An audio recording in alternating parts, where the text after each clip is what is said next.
नमस्ते दोस्तों, स्वागत है आपका द फैक्ट्स बिहाइंड में। मैं हूं आफ्ताबी आलम। रशिया और यूक्रेन का जो पीस टॉक था, लगता है वो लगभग खत्म है। डोनाल्ड ट्रम्प का लाखों कोशिश के बाद गिव अप कर दिया डोनाल्ड ट्रम्प। आज ही उनका जो अपना जो हैंडल है, यूक्रेन को बोला है तुम जाके आप रशिया के अंदर घुस के लड़ाई करो, फाइट करो। सिर्फ डिफेंस से काम नहीं बनता है। कोई भी टीम व प्लेयर कितना भी अच्छा डिफेंस क्यों ना करे, अगर स्ट्राइकर ना रहे तो वो टीम कभी जीत नहीं पाएगा। आज हम लोग इसी विषय में चर्चा करेंगे। मेरे साथ है अतनुदा। और वो डोनाल्ड ट्रंप ने ट्रूथ सोशल में क्या मैसेज दिया है एग्जैक्टली? अब तक देखिए। डोनाल्ड ट्रम्प जो है, जैसे हम लोग को पता है कि वो हमेशा कुछ भी करते हैं, पहले सोशल मीडिया को यूज करते हैं, भले ही वो दिन में कुछ ऐसा काम करते हैं या नहीं करते जो यूएस या फिर दुनिया के काम आए। On the other side social media के काम आएगा, ऐसा वो बहुत सारा पोस्ट हम लोग को देखने को मिलता है। उनका खुद का ही तो ट्रूथ सोशल वो खोल के रखा है, सोशल मीडिया, जिसमें वो काफी एक्टिव है।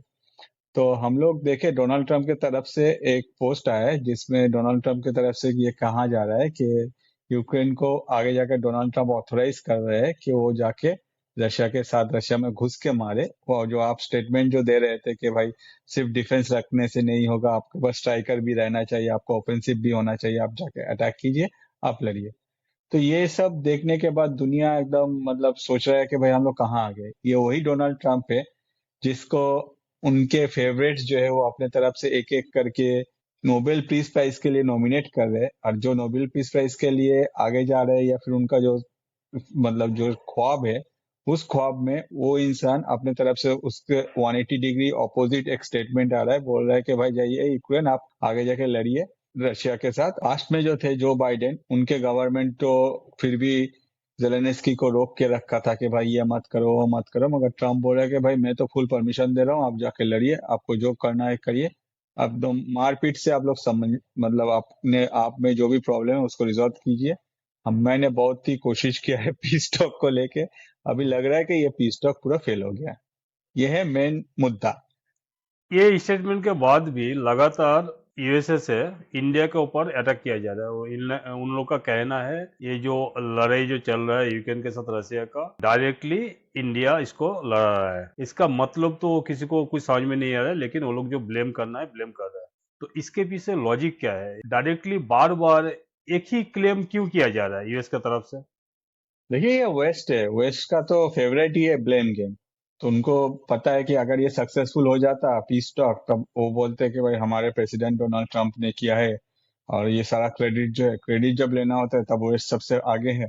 अगर ये सक्सेसफुल नहीं होता तब ब्लेम तो किसके ऊपर देना ही है। अब अभी प्रेजेंटली जो देख रहे हैं कि कुछ भी होता है इंडिया को ब्लेम किया जा रहा है, या फिर नहीं भी होता है तब भी ब्लेम किया जा रहा है। जिसमें हम लोग देखे ये क्रूड का जो इश्यू है, जो इंडिया क्रूड ऑयल खरीद रहा है, तो इन सब का कहना है कि भाई ये रशिया जो ये वार, इतना दिन से रशिया ये वार को कंटिन्यू कर रहा है, इसके पीछे एक ही रीजन है, क्यों? क्योंकि इंडिया जो है रशिया का इकोनॉमी को हेल्प कर रहा है, क्रूड ऑयल बाय कर रहा है। On the other side India के तरफ से हो या फिर चाइना के तरफ से हो, या फिर अगर आप देखें डिफरेंट कंट्रीज जो है वो रशिया के तरफ से बहुत सारा कुछ इंपोर्ट कर रहे हैं। फॉर एग्जाम्पल यूएस खुद इंपोर्ट करता है। पुतिन ने ऑलरेडी सबके सामने कह दिया कि भाई जब से डोनाल्ड ट्रंप आया तब से हम लोग का जो एक्सपोर्ट है यूएस में वो बढ़ गया है, thank you. On the other side अगर देखा जाए, चाइना जो है वो हाईएस्ट इंपोर्ट करता है क्रूड ऑयल रशिया से। मगर चाइना के पास रेयर अर्थ मैग्नेट का जो ओनरशिप है, इसके वजह से यूएस उनको कुछ ज्यादा छेड़ेगा नहीं। एक बार छेड़ने का कोशिश किया था, फिर एकदम मुंह के बल गिरा यूएस, फिर ट्रम्प को जाकर उन लोगों को भी सॉरी बोलना पड़ा। भले ही वो ऑफिशियली मतलब सब कुछ सामने नहीं आएगा। ऑन द अदर साइड अगर देखा जाए, अभी बचा कौन? बचा है इंडिया। ट्रम्प को इतना भी पता नहीं है कि ये थोड़ा बहुत जो पैसा ट्रम्प सोच रहे हैं कि ट्रेड वॉर के वजह से यूएस में आएगा, उसके वजह से ट्रम्प अपने साथ जो एलाइज है उनके इतने लॉन्ग टर्म में, हर एक रिलेशन को, जो रिलेशन को यूएस को बनाने में लगभग 10-20 साल लग गया या 20-25 साल लग गया है, वो एक एक रिलेशन को खत्म कर रहे हैं। और आज के डेट में जब ये पीस टॉक सक्सेसफुल नहीं हुआ, पीस टॉक क्यों सक्सेसफुल नहीं हुआ ये हम लोग आगे आते हैं इसमें। ऑन द से जब ये पीस टॉक सक्सेसफुल नहीं हुआ, तब जाके ये ब्लेम जो है वेस्ट को पड़ता है कि भाई क्या करते हैं, चलो इंडिया के ऊपर दे देते हैं। जबकि जब पीस टॉक हो रहा था, जब अलास्का में पीस टॉक हो रहा था, तब कोई भी मतलब इंडिया का कोई इसमें इन्वॉल्वमेंट भी नहीं था। और ट्रम्प जब गए थे पुतिन से मिलने, तब इंडिया को तो कोई निमंत्रण भी नहीं भेजा गया था, या फिर इंडिया के कोई भी रिप्रेजेंटेटिव वहां मौजूद भी नहीं थे। तब जाके अब जब ब्लेम देने का टाइम आएगा तब सिर्फ बोला जाएगा इंडिया के नाम। ये एग्जैक्टली अगर देखा जाए ये वेस्ट का जो है कि हमेशा ये ब्लेम गेम रहता है। कुछ सक्सेसफुल हो जाएगा तो लोग अपने तरफ से अपने आप को क्रेडिट दे देता है, ऑन द से जो कुछ नहीं करते उसमें भी वो लोग क्रेडिट ले लेता है। जैसे कि हम लोग देखे ऑपरेशन सिंदूर में, उसमें भी ट्रम्प खुद जानबूझ के क्रेडिट ले रहा है। इतना एक बड़ा कंट्री के प्रेसिडेंट होने के बाद भी उनको ये पता नहीं कि भाई अगर आप कुछ गलत बोल रहे हो तो दुनिया के सामने फैक्ट्स है। उसका क्रेडिट लेने के लिए ट्रम्प मरे जा रहे थे, जिसको लेके ही तो इंडिया के साथ ट्रम्प का जो रिलेशन का खराब होना शुरू हुआ था। और आज के डेट में देखिए, जब वो लोग अपने तरफ से पीस टॉक को सक्सेसफुल नहीं कर पाए, तब जाके ट्रम्प बोल रहे हैं कि भाई एक काम करो, इसके लिए जो ब्लेम है वो इंडिया के ऊपर डाल दो। और उनके जो सारे जो भी वेस्ट के मीडिया है वो लोग अपने तरफ से मतलब जो हुक्म मेरी आका वही बोल के जिले का जो भी विश है उसको फुलफिल करने के लिए वो लोग कूद गए और इंडिया के ऊपर ब्लेम गेम स्टार्ट हो गया। इंडिया का ऊपर ब्लेम का अलावा साथ ही साथ वो लोग ये भी बोला, जो एक्स्ट्रा जो 25% टैरिफ इम्पोज किया गया था बाद में इंडिया के ऊपर, वो भी रहेगा, उसको भी हटाने का कोई अभी सिचुएशन नहीं है, वो लोग हटाएगा नहीं। लेकिन यूएस का अंदर ये जो ट्रम्प का जो स्टेटमेंट है, ट्रम्प का जो एक्शन है, उसका कई समालोचना हो रहा है। वो लोग का कहना है ये इंडिया हम लोग का अच्छा एलाय है, हम लोग के साथ रिलेशन फिर से ठीक कर लेंगे, 3 साढ़े 3 साल जो भी है आप लोग भी झेलो, हम लोग भी झेल रहा है, उसके बाद जो रिलेशन है वो हम लोग ठीक कर लेंगे। इसमें आपको क्या कहना है? देखिए, ये जो हरकत है ट्रम्प का, ये धीरे धीरे एक एक करके यूएस के जो कनेक्शन है वो खराब कर रहे हैं। जिसमें अगर देखा जाए, आज नहीं बहुत साल पहले से ही जो यूएस के थिंक टैंक है या आज के डेट में अगर देखा जाए रिपब्लिकन पार्टी के एक सीनियर लीडर, उनका भी ये कहना है कि ट्रम्प जो ये कर रहा है ये पूरा एकदम गलत कर रहा है। यूएस के पास कोई भी लॉजिक नहीं है जिसके वजह से जो इंडिया के साथ वो रिलेशन खराब करे या फिर इंडिया के ऊपर ये जो टैरिफ इम्पोज किया जा रहा है। यूएस को एक चीज हमेशा समझना चाहिए कि भाई यूएस का जो मेजर प्रॉब्लम है वो है आपका चाइना के साथ। और अगर चाइना को काउंटर करना है तो कभी भी यूएस अपने तरफ से उस लेवल पे प्रोडक्शन हब नहीं बन सकता जिस लेवल पे चाइना प्रोडक्शन करता है। कोई भी सामान हो, भले ही वो फोन हो, भले ही वो दूसरा कोई भी सामान हो, अगर ये प्रोडक्शन हब आपको बनना है तो आपको इसके लिए 10 साल देना पड़ेगा। चाइना ऐसे ही नहीं बनाएगा रातों रात। और अकेले आप कभी भी चाइना को काउंटर नहीं कर सकते, आपको किसी का हेल्प चाहिए। तो दूसरा ऑप्शन है कौन? दूसरा ऑप्शन है इंडिया। क्यों? क्योंकि आज के डेट में अगर हम लोग इंडिया में देखें, जो आईफोन बनता है वो चाइना से भी सस्ता, जिसके वजह से आईफोन का प्रोडक्शन चाइना से इंडिया में एप्पल जो है वो शिफ्ट किया है और अभी वो लोग वही फोन बनाते जा रहे हैं। तो ये जो है ये थिंक टैंक का या फिर जो इकोनॉमिक्स है या फिर जो यूएस को मतलब दुनिया को बहुत सालों से देख रहे हैं, उन लोगों का सोच है। मगर ट्रम्प का क्या सोच है कि भाई अगर कुछ भी कोई मेरा बात नहीं मान रहा है तो उसके ऊपर सैंक्शंस डाल देंगे या फिर उसके ऊपर हम लोग अपने तरफ से टैरिफ डाल देंगे। इससे क्या होगा? इससे बहुत कुछ अच्छा होगा। मगर प्रेजेंटली जो सिचुएशन, जो ग्राउंड में सिचुएशन, ये काफी अलग है। क्योंकि इंडिया से जो भी इंपोर्ट होता था, अभी उसके ऊपर अगर टैरिफ 50% टोटल आ जाता है तो आगे जाके ये जो पैसा है, ये पैसा किसको भरना पड़ेगा? ऑब्वियसली यूएस को भरना पड़ेगा। यूएस के जो सिटीजन है उन लोगों को भरना पड़ेगा। ऑल्टरनेट कौन है जो सप्लाई करेगा? चाइना सप्लाई करेगा। मगर चाइना के साथ भी कुछ ना कुछ टैरिफ गेम तो अभी भी चलते जा रहा है, उसमें भी ऑप्शन है। प्रेजेंटली अगर देखें, सिचुएशन ऐसा हो गया है कि यूएस अपने तरफ से ये डोनाल्ड ट्रंप का जो भी मतलब बेवकूफी है, उसके वजह से इंडिया, चाइना और रशिया एक साथ उठ रहे, बैठ रहे और अपना जो फ्यूचर है वो प्लानिंग कर रहे हैं। जिसको इससे पहले डोनाल्ड ट्रंप का सेकंड टर्म से पहले जितना भी प्रेसिडेंट आया था वो लोग रोक के रखा था। क्यों? क्योंकि इंडिया जो है यूएस का एक अच्छा अलाई कहा जाता था। इंडिया अपने तरफ, इंडिया के अगेंस्ट में कभी भी यूएस इस लेवल पे आगे जाके कोई एक्शन नहीं लिया था। तो इंडिया ने भी सीख गया। इंडिया बोला कि भैया चलो, हम लोग तो आपका अच्छा लाई थे, मगर आप जिस तरह से हम लोग को ट्रीट कर रहे हो, चाहे वो सैंक्शंस हो, चाहे वो टैरिफ हो, चाहे वो पाकिस्तान को हेल्प करना हो या फिर पाकिस्तान का स्टैंड लेना हो या फिर आसिफ मुनीर को आप बुला के आप लंच करवा रहे हो, ये सब जो दिख रहा है हम लोग को, इसके बाद हम लोग क्या कर सकते हैं? हम लोग अपना जो रास्ता है हम लोग खुद देख लेते हैं। हम लोग जो है, हम लोग रशिया के साथ तो हम लोग का पुराना टाई है।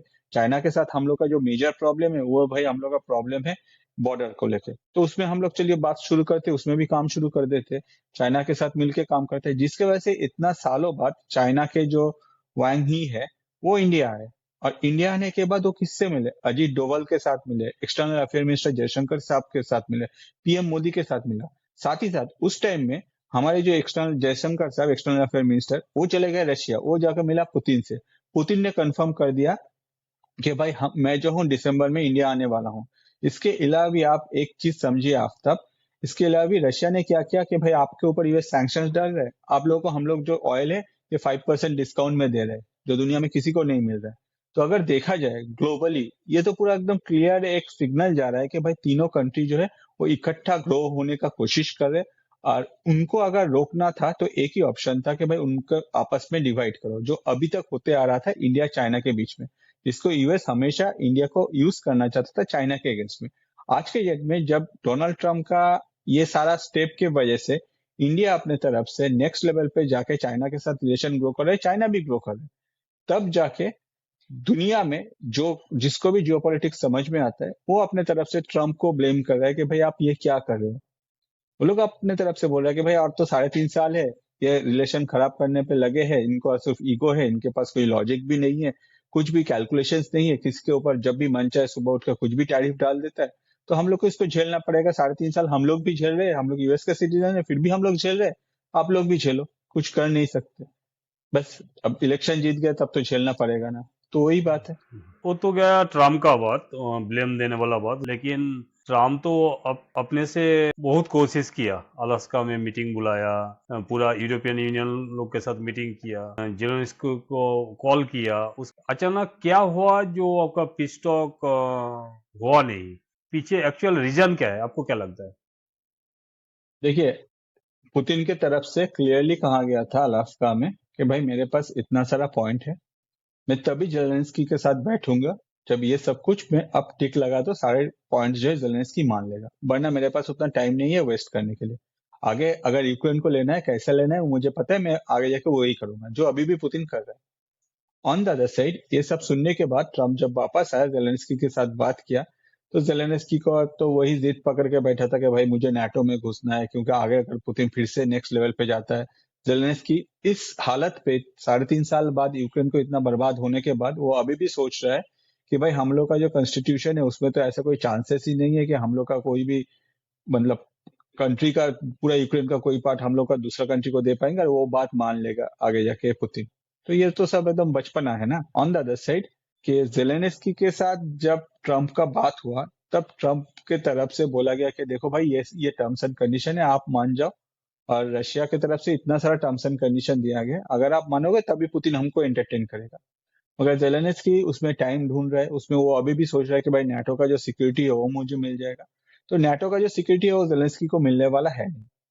और रशिया की तरफ से भी ये कहा गया है कि अगर कोई भी जेलेंस्की को ये लगता है कि अगर यूक्रेन में कोई भी सिक्योरिटी प्रोवाइड करते हैं, क्या सिक्योरिटी, उसमें वो जो मीटिंग होगा उसमें ऑब्वियसली रशिया रहेगा।